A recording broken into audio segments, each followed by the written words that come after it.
ಶುಭೋದಯ ಫ್ರೆಂಡ್ಸ್, ನಾನು ನಿಮ್ಮ ವಿದ್ಯಾರಾಣಿ. ನಾವು ತುಂಬ ಸಲ ನಮ್ಮ ಜೀವನದಲ್ಲಿ ಒಂದಷ್ಟು ಅನುಭವಗಳನ್ನು ಹೊಂದಿರ್ತೀವಿ. ಅದ್ಯಾವ ಥರ ಅಂದರೆ, ನಾವು ಮಾಡುವಂತಹ ಕೆಲಸಗಳ ಬಗ್ಗೆ, ನಮ್ಮ ನಿರ್ಧಾರಗಳ ಬಗ್ಗೆ, ನಮ್ಮ ಪ್ರಯತ್ನಗಳ ಬಗ್ಗೆ ನಾವು ಕೇಳದೆ ಹೋದರೂ ತುಂಬ ಜನ ಕಮೆಂಟ್ ಮಾಡಿರ್ತಾರೆ. ನಾವು ಕರೀದೇ ಹೋದರೂ ಬಂದು ಸಜೆಷನ್ಸ್ ಕೊಡ್ತಿರ್ತಾರೆ. ತುಂಬ ಜನ ಜಜ್ಮೆಂಟ್ ಕೂಡ ಮಾಡ್ತಿರ್ತಾರೆ. ತುಂಬ ಜನ ಅದನ್ನು ಇನ್ಯಾವುದೋ ರೀತಿಯಲ್ಲಿ ಆಡ್ಕೊಳ್ತಿರ್ತಾರೆ. ಅಂದರೆ ನೆಗೆಟಿವ್ ಶೇಡಲ್ಲಿ ಅವರು ಅದನ್ನು ತಗೊಳ್ತಾ ಇರ್ತಾರೆ. ಸೊ ಹಾಗಾಗಿ ಈ ಥರದ ಇನ್ನೊಬ್ಬರ ರಿಯಾಕ್ಷನ್ಸು, ವರ್ತನೆಗಳು ನಮಗೆ ಧೈರ್ಯ ಕೊಡೋದಕ್ಕಿಂತ ಹೆಚ್ಚಾಗಿ ಅವಮಾನಗಳನ್ನು ಅಥವಾ ನಮ್ಮ ಧೈರ್ಯವನ್ನು ಕುಗ್ಗಿಸುವಂತಹ ಸನ್ನಿವೇಶಗಳನ್ನೇ ನಮಗೆ ತಂದುಕೊಟ್ಟಿರುತ್ತೆ. ಇದು ನಿಮಗೂ ಕೂಡ ಆಗಿದೆ ಅಂತ ಅಂದ್ಕೊಳ್ತೀನಿ.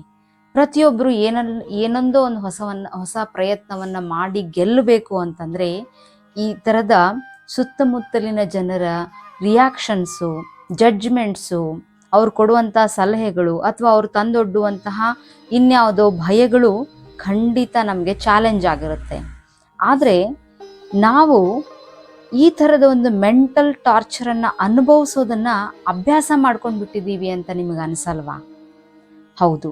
ಸೊ ನಾವು ಇದನ್ನು ಸ್ವೀಕಾರ ಮಾಡದ ಹೊರತು, ರೂಢಿಸಿಕೊಳ್ಳದ ಹೊರತು ಈ ಥರದ ಒಂದು ಕಿರಿಕಿರಿ, ಮಾನಸಿಕ ಕಿರಿಕಿರಿ ಅನ್ನೋದು ನಮ್ಮನ್ನು ಅಫೆಕ್ಟ್ ಮಾಡ್ತಾನೇ ಇರುತ್ತೆ.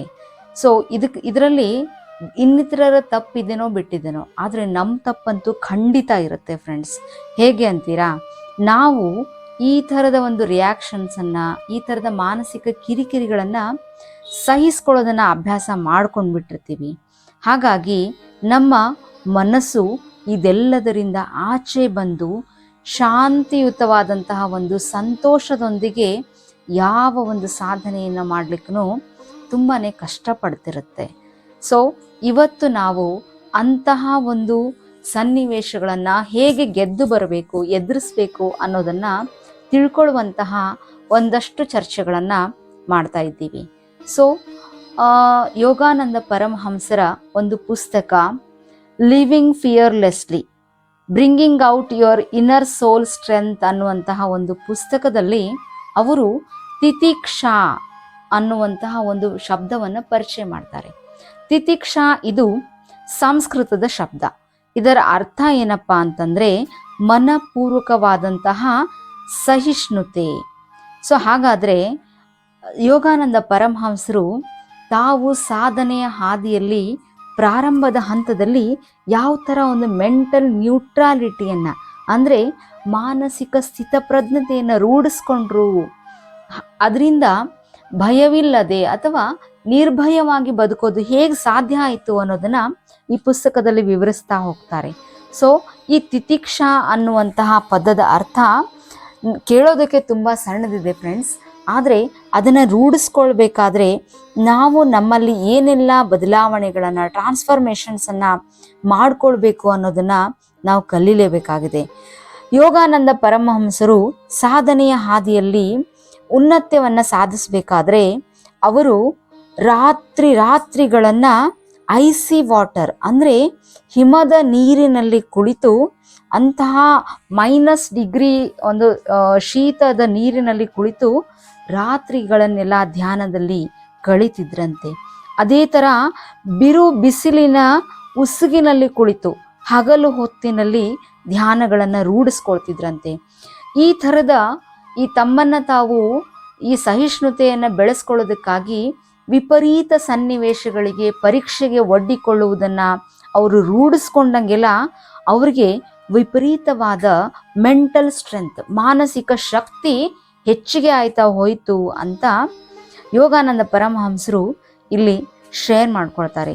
ನಾವು ಯಾವಾಗ ಈ ಥರದ ಸ್ವಯಂ ಶಿಸ್ತನ್ನು ರೂಢಿಸಿಕೊಳ್ತೀವೋ ಆಗ ನಮ್ಮ ಮನಸ್ಸು ಅಪ್ರಬುದ್ಧವಾಗಿದ್ದರೂ ಕೂಡ ಎಂಥದ್ದೇ ಡಿಸ್ಟರ್ಬೆನ್ಸಸ್, ಅಂದರೆ ನಮಗೆ ಬರ್ತಕ್ಕಂತಹ ಚಾಲೆಂಜಸ್ ಮತ್ತು ಸನ್ನಿವೇಶಗಳನ್ನು ದಾಟಿ ಬರಲಿಕ್ಕೆ ನಮಗೆ ಸಹಾಯ ಮಾಡುತ್ತೆ ಅಂತ. ಏನು ಅಂದರೆ ಸತ್ಯ, ನಮ್ಮ ಮನಸ್ಸು ಈ ಥರದ ಸನ್ನಿವೇಶಗಳ ಗುಲಾಮನಾಗ್ಬಿಟ್ಟಿರುತ್ತೆ. ಯಾವಾಗಲೂ ನಮ್ಮ ಸುತ್ತಲೂ ಇರ್ತಕ್ಕಂಥ ಭಯಗಳ, ಸೋಲುಗಳ, ಚಿಂತೆಗಳ ಗುಲಾಮನಾಗಿರುವಂತಹ ಮನಸ್ಸನ್ನು ಫ್ರೀ ಮಾಡಿ, ಅಂದರೆ ಇವುಗಳಿಂದ ಬಿಡಿಸಿಕೊಂಡು ಸ್ವತಂತ್ರಗೊಳಿಸಿಕೊಂಡಾಗ ಮಾತ್ರ ಸಾಧನೆಗೆ ನಮ್ಮನ್ನು ನಾವು ಒಡ್ಕೊಳ್ಳೋದಕ್ಕೆ ಸಾಧ್ಯ ಫ್ರೆಂಡ್ಸ್. ಅದಕ್ಕಂತ ನಾವು ಯಾವುದೇ ರೀತಿಯ ವಿಪರೀತವಾದ ವರ್ತನೆಗಳನ್ನು, ದುಡುಕಿನ ವರ್ತನೆಗಳನ್ನು ತೋರಿಸ್ಬೇಕು ಅಂತ ಇಲ್ಲಿ ಹೇಳ್ತಾ ಇಲ್ಲ. ನಾವು ಈ ಡಿಸ್ಟರ್ಬೆನ್ಸಸ್ಸಿಂದ, ಕಿರಿಕಿರಿಗಳಿಂದ ನಮ್ಮನ್ನು ನಾವು ಮೇಲೆತ್ಕೊಳ್ಳುವಂಥ ಪ್ರಯತ್ನವನ್ನು ಮಾಡಬೇಕು.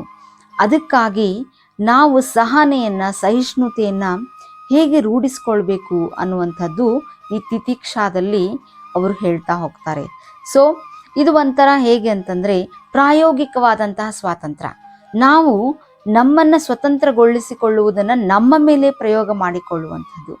ಸೊ ಈಗ ಒಬ್ಬ ವ್ಯಕ್ತಿ ಸಾಧನೆಗೆ ಇಳಿದಿರ್ತಾನೆ, ಅವನು ತುಂಬ ಯಂಗ್ ಆಗಿರ್ತಾನೆ, ಸ್ಟ್ರಾಂಗ್ ಆಗಿರ್ತಾನೆ. ಸೊ ಹಾಗಿದ್ದಾಗ ಅವನು ಈ ಎರಡು ಗುಣಗಳನ್ನು ಸರಿಯಾಗಿ ಬಳಸಿಕೊಂಡ್ರೆ ಗ್ರ್ಯಾಜುವಲಿ ತನ್ನ ಒಂದು ಮಾನಸಿಕ ಶಕ್ತಿಯನ್ನು ಹೆಚ್ಚು ಮಾಡ್ಕೊಳ್ತಾ, ತನ್ನ ಮೈಂಡ್ಗಿರುವಂತಹ ವಿಲ್ ಪವರನ್ನು ಹೆಚ್ಚು ಮಾಡ್ಕೊಳ್ತಾ, ಎಂಥದ್ದೇ ಈ ಒಂದು ರಿಜಿಡ್ ಮನಸ್ಥಿತಿ ಅಂತ ಕರಿತೀವಲ್ಲ, ಅಂದರೆ ಒಂದಕ್ಕೆ ಅಂಟಿಕೊಂಡಿರುವಂತಹ ಮನಸ್ಥಿತಿಯಿಂದ ಒಂದು ಸ್ವಯಂ ಶಿಸ್ತನ್ನು ರೂಢಿಸಿಕೊಳ್ಳೋದಕ್ಕೆ ಸಾಧ್ಯ ಅಂತ. ಹಾಗಾದರೆ ಹೇಗೆ ಸ್ವಯಂ ಶಿಸ್ತನ್ನು ರೂಢಿಸಿಕೊಂಡು ನಾವು ತಿತಿಕ್ಷಾ ಹಂತವನ್ನು ತಲುಪಬಹುದು, ಈ ಒಂದು ಮಾನಸಿಕ ಸಹಿಷ್ಣುತೆಯ ಕಲೆಯನ್ನು ರೂಢಿಸಿಕೊಳ್ಳಬಹುದು ಅನ್ನೋದನ್ನು ಒಂದು ಸ್ವಲ್ಪ ಡೀಟೇಲ್ ಆಗಿ ನೋಡೋಣ. ಸೊ ನಾವು ಫಾರ್ ಎಕ್ಸಾಂಪಲ್ ಈಗ ಮಳೆಗಾಲ ಬರ್ತಾ ಇದೆ. ಮಳೆಗಾಲ ಬರುತ್ತೆ ಅಂತಂದರೆ ಮುಂಚೆಗೇ ನಮಗಿರ್ತಕ್ಕಂತಹ ಒಂದಷ್ಟು ಮೂಢನಂಬಿಕೆಗಳು ಮುಂದೆ ಬಂದಿಲ್ಲತ್ತೆ. ಸೊ ಮಳೆಗಾಲ ಬರುತ್ತೆ, ನಾನು ನೆನೆಸ್ಕೊಂಡೆ ಅಂತಂದರೆ ನನಗೆ ಶೀತ ಆಗುತ್ತೆ, ಜ್ವರ ಬರುತ್ತೆ, ಮಳೆ ವಿಪರೀತ ಬಂತು ಅಂತಂದರೆ ಎಲ್ಲ ನಮ್ಮ ಕೆಲಸ ಕಾರ್ಯಗಳಿಗೆ ಅಡ್ಡಿಯಾಗುತ್ತೆ. ಈ ಥರದ ಕೆಲವು ನಂಬಿಕೆಗಳಿಂದ ನಾವು ಮಳೆಯನ್ನು ನೆಗೆಟಿವ್ ಶೇಡಲ್ಲೇ ನೋಡ್ತಾ ಇರ್ತೀವಿ. ಆದರೆ ನಿಜ ಏನು ಅಂತಂದರೆ ಮಳೆ ನೆಗೆಟಿವ್ ಶೇಡ್ಗಿಂತ ನಮಗೆ ಪಾಸಿಟಿವ್ ಆಗಿರುವಂತಹ ಎಷ್ಟೋ ಸಂಗತಿಗಳನ್ನು ಕೊಟ್ಬಿಟ್ಟಿರುತ್ತೆ. ಆ ಒಂದು ಕಾಲ ಬರುವ ಮುಂಚೆನೇ ಮಾನಸಿಕವಾಗಿ ನಾವು ರೋಗಗಳಿಗೆ ಸಿದ್ಧರಾಗ್ಬಿಡ್ತೀವಿ. ನನಗೆ ಶೀತ ಆಗುತ್ತೆ, ನೆಗಡಿ ಆಗುತ್ತೆ, ಜ್ವರ ಬರುತ್ತೆ ಅಂತ ನಮ್ಮನ್ನೇ ನಾವು ಮೆಂಟಲಿ ಟ್ಯೂನ್ ಮಾಡ್ಕೊಂಡ್ಬಿಟ್ಟಿರ್ತೀವಿ. ಸೊ ಆಲ್ರೆಡಿ ಆ ಆಲೋಚನೆ ನಮ್ಮ ಮನಸ್ಸಿನಲ್ಲಿ ಹೊಕ್ಕಾಯಿತು ಅಂದಮೇಲೆ ಅದಕ್ಕೆ ಬೇಕಾದಂಥ ತಯಾರಿ ದೇಹದಲ್ಲಿ ಆಗೇ ಬಿಡುತ್ತೆ ಫ್ರೆಂಡ್ಸ್. ಹಾಗಾಗಿ ನಾವು ಆಲ್ರೆಡಿ ಏನಾಗ್ಬಿಡ್ತೀವಿ ಅಂದರೆ ವೀಕ್ ಮೈಂಡೆಡ್ ಹಾಗೂ ವೀಕ್ ಬಾಡಿಗೆ ಕಮಿಟ್ ಆಗಿಬಿಡ್ತೀವಿ. ನಮ್ಮ ದೇಹ ಮನಸ್ಸು ಎರಡನ್ನೂ ಕೂಡ ನಾವು ಒಂಥರ ನಾವೇ ವೀಕ್ ಮಾಡಿಬಿಡ್ತೀವಿ, ಅದನ್ನು ನಿಶ್ಶಕ್ತಗೊಳಿಸಿಬಿಡ್ತೀವಿ.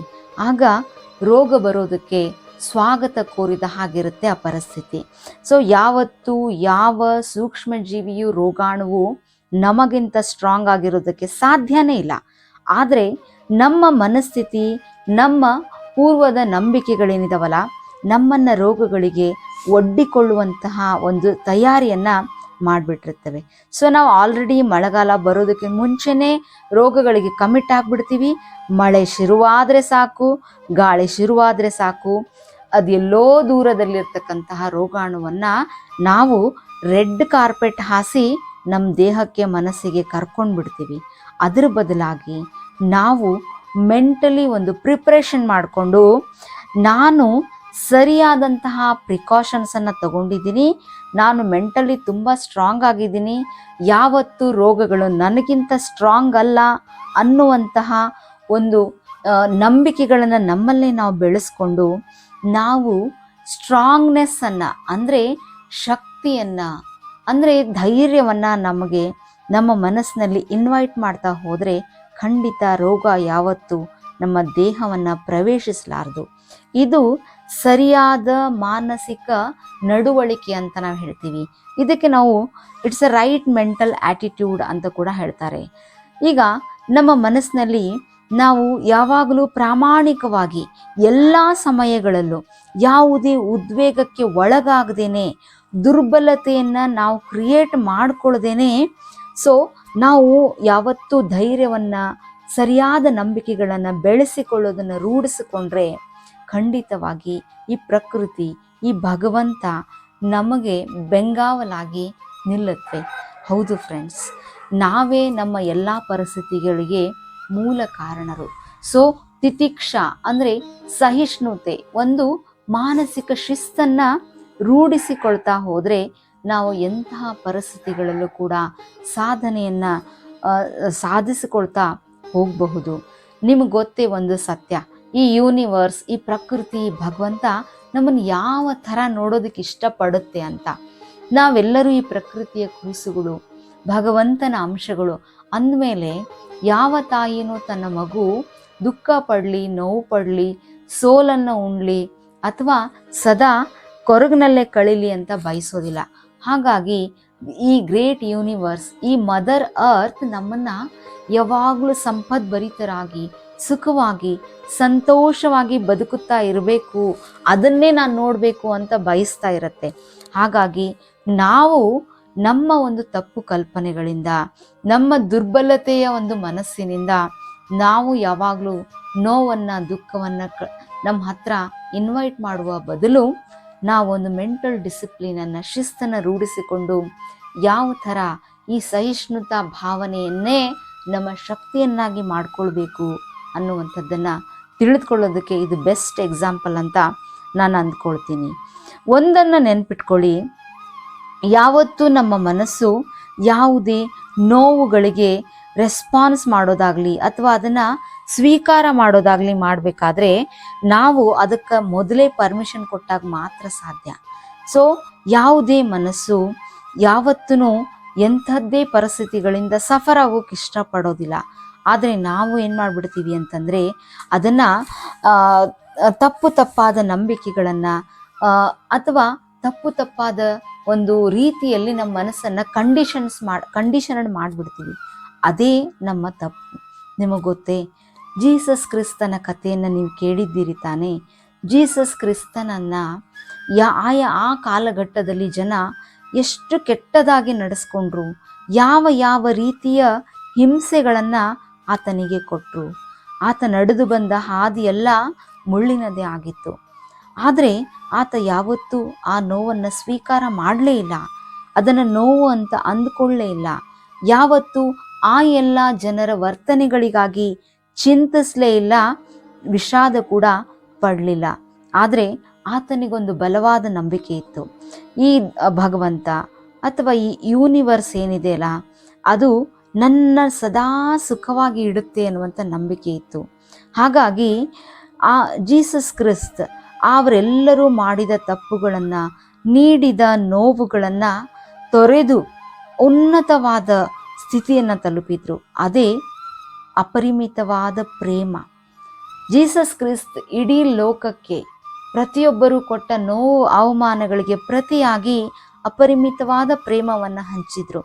ಜೊತೆಗೆ ಅವರೆಲ್ಲರೂ ಆತನ ಕೈಕಾಲುಗಳಿಗೆ ಮೊಳೆಯನ್ನು ಜಡಿದು ಕಾಲಿಗೆ, ಕೈಗೆ ಮುಳ್ಳಿನ ಕಿರೀಟವನ್ನು, ತಲೆಗೆ ಮುಳ್ಳಿನ ಕಿರೀಟವನ್ನು ಜಡಿಯುತ್ತಿರುವಾಗಲೂ ಕೂಡ ಆತ ಹೇಳ್ತಾ ಇದ್ದ ಅಂತಂದರೆ, ನಾನು ಯಾವತ್ತೂ ಚಿಂತೆ ಮಾಡಲಾರೆ. ಯಾಕಂತಂದರೆ ದೇವರು ನನ್ನನ್ನು ಅದಮ್ಯವಾದಂತಹ ತನ್ನ ಅಪರಿಮಿತವಾದಂತಹ ಪ್ರೀತಿಯಿಂದ ನಿರ್ಮಾಣ ಮಾಡಿದ್ದಾನೆ ಅಂತ. ಹೌದು ಫ್ರೆಂಡ್ಸ್, ನಾವೆಲ್ಲರೂ ಜನ್ಮ ತಾಳಿರುವುದು ಅದಮ್ಯವಾದ ಪ್ರೇಮದ ಈ ಪ್ರಕೃತಿಯ ಶಕ್ತಿಯಿಂದ. ಹಾಗಾಗಿ ನಮಗೆ ಯಾವತ್ತು ನೋವುಗಳಾಗಲಿ, ಚಿಂತೆಗಳಾಗಲಿ, ದುಃಖಗಳಾಗಲಿ ಬರಲು ಸಾಧ್ಯವೇ ಇಲ್ಲ. ನಾವೇ ಅದನ್ನು ಕೊಂಡು ತರ್ತೀವಿ. ಹಾಗಾಗಿ ಜೀಸಸ್ ಕ್ರಿಸ್ತನ ಮನಸ್ಥಿತಿಯನ್ನು ನಾವ್ಯಾಕೆ ತಾಳಬಾರ್ದು? ಸುತ್ತಲಿನ ಪರಿಸ್ಥಿತಿಗಳು ಎಂಥದ್ದೇ ಇರಲಿ, ಅವೆಲ್ಲವೂ ಅರಿವಿನ ಕೊರತೆಯಿಂದ ಬಂದಂಥವುಗಳಾಗಿರುತ್ತವೆ. ನಮ್ಮವರೇ ಆಗಿರಲಿ, ಹೊರಗಿನವರೇ ಆಗಿರಲಿ, ನಮಗೆ ತೋರುವಂತಹ ಎಲ್ಲ ರೆಸ್ಪಾನ್ಸಸ್ ಯಾವತ್ತಿದ್ರೂ ಅವರವರ ಅರಿವಿನ ಕೊರತೆಯನ್ನು ಎದ್ದು ತೋರಿಸುವಂಥದ್ದೇ ಆಗಿರುತ್ತೆ. ಅವರು ಅರಿವಿನ ಕೊರತೆಯನ್ನು ಹೊಂದಿದ್ದಾರೆ ಅಂದ ಮಾತ್ರಕ್ಕೆ ದುಃಖವನ್ನು ಪಡ್ತಾ ಹೋದ್ರೆ ನಾವು ಅವರಿಗಿಂತ ಮೂರ್ಖರಲ್ಲವೇ? ಹಾಗಾಗಿ ನಾವು ಸದಾಕಾಲ ನಾವು ಯಾರಿಂದ ಬಂದವರು, ಯಾತಕ್ಕಾಗಿ ಬಂದವರು ಅನ್ನೋದನ್ನು ನೆನಪಿಸಿಕೊಂಡ್ರೆ ಖಂಡಿತವಾಗಿ ಪರಿಸ್ಥಿತಿಗಳನ್ನ ಮೀರಿ ನಿಲ್ಲೋದಕ್ಕೆ ಸಾಧ್ಯ. ನಾವೆಲ್ಲರೂ ಅದಮ್ಯ ಚೇತನದಿಂದ ಬಂದಂತಹ ನಾವು ಪ್ರಕೃತಿಯ ಕೂಸುಗಳು. ಸೊ ಅಂತಹ ಅದಮ್ಯ ಚೇತನ ನಮ್ಮಲ್ಲಿ ಇದ್ದಾಗ ಯಾವುದೇ ದುಃಖ, ಚಿಂತೆ, ಭಯ, ಟೆನ್ಷನ್ ಇದ್ಯಾವುದು ನಮ್ಮನ್ನ ಏನೊಂದು ಅಲುಗಾಡಿಸಲಾಗದು. ನಮ್ಮ ದೇಹದ, ಮನಸ್ಸಿನ ಯಾವೊಂದು ಕಣವನ್ನು ಅಫೆಕ್ಟ್ ಮಾಡಲಾರದು. ಹಾಗಾಗಿ ನಾವು ಪ್ರತಿ ದಿವಸ ನಮ್ಮಷ್ಟಕ್ಕೆ ನಾವೇನೇ ಮತ್ತೆ ರಿಯಲೈಸ್ ಮಾಡ್ಕೊಳ್ಬೇಕು.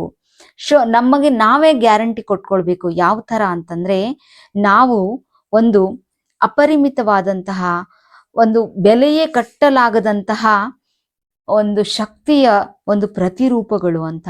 ಆ ಶಕ್ತಿ ನಮ್ಮ ಒಳಗಿನಿಂದ ಜಗತ್ತಿಗೆ ಪ್ರವಹಿಸ್ತಾ ಇದೆ. ಹಾಗಾಗಿ ನಿಮ್ಮಷ್ಟಕ್ಕೆ ನೀವೇ ಪ್ರತಿ ದಿವಸ ಹೇಳ್ಕೊಳ್ಳಿ. ಹೇಗೆ ಗೊತ್ತಾ, ಜೀಸಸ್ ಕ್ರಿಸ್ಟ್ ಹೇಳ್ತಾ ಇದ್ದಂತೆ, in life and death, health and sickness, I worry not, O lord, for I am your child evermore. ಅಂದ್ರೆ ಎಂಥದ್ದೇ ಪರಿಸ್ಥಿತಿಯಲ್ಲಿ, ಜೀವನವಿರಲಿ ಸಾವಿರಲಿ, ರೋಗವಿರಲಿ ಆರೋಗ್ಯವಿರಲಿ, ಚಿಂತೆ ಇರಲಿ ಸಂತೋಷವಿರಲಿ, ನಾನು ಯಾವತ್ತೂ ಕೂಡ ಇದ್ರ ಬಗ್ಗೆ ತಲೆನೇ ಕೆಡಿಸ್ಕೊಳ್ಳಲ್ಲ. ಓ ಭಗವಂತನೇ, ನಾನು ನಿನ್ನ ಕೂಸು, ನೀನು ಸದಾ ನನ್ನನ್ನು ರಕ್ಷಣೆ ಮಾಡ್ತಾ ಇರ್ತಿ ಅನ್ನುವಂತಹ ಆತ್ಮವಿಶ್ವಾಸವನ್ನ ಜೀಸಸ್ ಕ್ರಿಸ್ತ ಸದಾ ಹೇಳ್ತಾ ಇದ್ದಂತೆ. ಸೊ ಹಾಗಾಗಿ ನಾವ್ಯಾಕೆ ಈ ವಾಕ್ಯವನ್ನ ಫಾಲೋ ಮಾಡಬಾರ್ದು? ನಾವು ಪ್ರತಿ ದಿವಸ ನಾವು ಅದಮ್ಯ ಚೇತನದ ಭಗವಂತನ ಅಂಶಗಳು. ಸೊ ಹೊರಗಿನ ಯಾವುದೇ ಪರಿಸ್ಥಿತಿ ಆಗಲಿ, ಹೊರಗಿನ ಯಾವುದೇ ಚಿಂತೆಗಳಾಗ್ಲಿ ದುಃಖಗಳಾಗ್ಲಿ ನಮ್ಮನ್ನೇನು ಮಾಡಕ್ಕಾಗಲ್ಲ ಅಂತ ನಮ್ಮಷ್ಟಕ್ಕೆ ನಾವೇನೆ ಹೇಳ್ಕೊಳ್ತಾ ಹೋದ್ರೆ ಒಂದು ಮಾನಸಿಕ ಶಿಸ್ತು ನಮ್ಮನ್ನ ತುಂಬಾ ಎತ್ತರಕ್ಕೆ ಬೆಳೆಸುತ್ತೆ ಸ್ನೇಹಿತರೆ. ಹಾಗಾಗಿ ನಾವು ಈ ಜಗತ್ನಲ್ಲಿ ಬಾಳಿ ಬದುಕಲೇಬೇಕು, ಎಲ್ಲವನ್ನ ಎದುರಿಸ್ಲೇಬೇಕು. ಹಾಗಾಗಿ ಅದನ್ನ ಹೇಗೋ ಎದುರಿಸೋದು ಬೇಡ, ನಗ್ನಗ್ತಾ ಎದುರಿಸೋಣ. ಸೊ ಎಲ್ಲಾ ಪರಿಸ್ಥಿತಿಗಳಿಗೆ ಅಡ್ವಾನ್ಸ್ಡ್ ಆಗಿ ಒಂದು ಮೆಂಟಲ್ ಸ್ಟೆಬಿಲಿಟಿಯನ್ನ, ಒಂದು ಸ್ಥಿರತೆಯನ್ನ ಬೆಳೆಸ್ಕೊಂಡ್ ಬಿಡೋಣ. ಯಾವತ್ತು ನಾವು ಹುಟ್ಟಿರೋದೇ ಗೆಲ್ಲೋದಕ್ಕಾಗಿ, ಗೆಲುವನ್ನ ಸಂಭ್ರಮಿಸೋದಕ್ಕಾಗಿ. ಅಂದಮೇಲೆ ಕುಗ್ಗೋದ್ಯಾಕೆ, ನೋವು ಪಡೋದ್ಯಾಕೆ, ದುಃಖ ಪಡೋದ್ಯಾಕೆ, ಅಳೋದ್ಯಾಕೆ? ಇದನ್ನೆಲ್ಲ ಬಿಟ್ಬಿಡೋಣ. ನಮ್ಮ ಬದುಕು ಒಂದು ಗಿಫ್ಟ್, ಇದನ್ನ ಸಂಭ್ರಮಿಸೋದೊಂದೇ ನಮ್ಗಿರುವಂತಹ ಕೆಲಸ. ಸೊ ಪ್ರತಿ ಕ್ಷಣವನ್ನ, ಪ್ರತಿ ಬದಲಾವಣೆಯನ್ನ, ಪ್ರಕೃತಿಯ ಪ್ರತಿಯೊಂದು ಕೊಡುಗೆಗಳನ್ನ ನಾವು ಸಂಭ್ರಮಿಸೋಣ. ಅದು ಮಳೆ ಇರಲಿ, ಚಳಿ ಇರಲಿ, ಗಾಳಿ ಇರಲಿ, ಬಿಸಿಲಿರಲಿ, ಎಲ್ಲವೂ ಬಂದಿದ್ದು ನಮಗಾಗಿ, ನಮ್ಮ ಮಾನಸಿಕ ಸ್ಥಿತಿಯನ್ನ ಗಟ್ಟಿಗೊಳಿಸೋದಕ್ಕಾಗಿ. ಹಾಗಾಗಿ ಯಾವುದಕ್ಕೂ ಗೊಣಗೋದನ್ನ ಬಿಟ್ಬಿಡಿ, ಯಾವುದಕ್ಕೂ ಇನ್ಯಾವುದನ್ನ ಹಳಿಯೋದನ್ನ ಬಿಟ್ಬಿಡಿ. ನಿಮ್ಮಲ್ಲಿರುವ ಅಂತ ಶಕ್ತಿಯನ್ನ ಹೆಚ್ಚು ಮಾಡ್ಕೊಳ್ತಾ ಹೋಗಿ, ನೀವೇ ಇನ್ನೊಬ್ಬರಿಗೆ ಮಾದರಿ ಆಗ್ತಾ ಹೋಗಿ.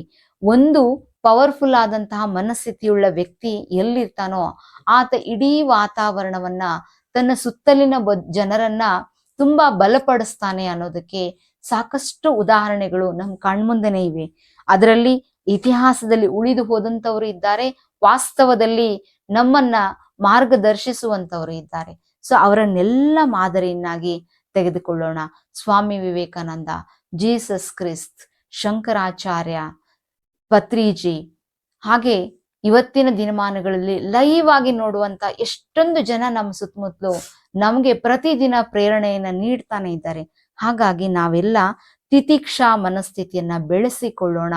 ಇಡೀ ಬದುಕನ್ನ ಸಂಭ್ರಮಿಸಿ ಗೆದ್ದು ತೋರಿಸೋಣ ಫ್ರೆಂಡ್ಸ್. ಇವತ್ತಿನ ಈ ನನ್ನ ಮಾಹಿತಿ ಖಂಡಿತ ನಿಮ್ಗೆ ಇಷ್ಟ ಆಗಿರುತ್ತೆ ಅಂತ ನಾನು ಅನ್ಕೊಳ್ತೀನಿ. ಈ ನನ್ನ ಮಾಹಿತಿಯನ್ನ ನೀವು ನಿಮ್ಮ ಫ್ರೆಂಡ್ಸ್ ಮತ್ತು ರಿಲೇಟಿವ್ಗೆ ಶೇರ್ ಮಾಡಿ. ಎಷ್ಟೋ ಜನ ದುರ್ಬಲ ಮನಸ್ಸಿನವರಿಗೆ, ದುಃಖದಲ್ಲಿರುವವರಿಗೆ, ನೋವಿನಲ್ಲಿರುವವರಿಗೆ, ಅರಿವಿನ ಕೊರತೆಯನ್ನು ಹೊಂದಿರುವವರಿಗೆ ಈ 4 ಮಾತುಗಳು ದಾರಿದೀಪವಾಗಲಿ. Thank you friends. ಶುಭ ದಿನ.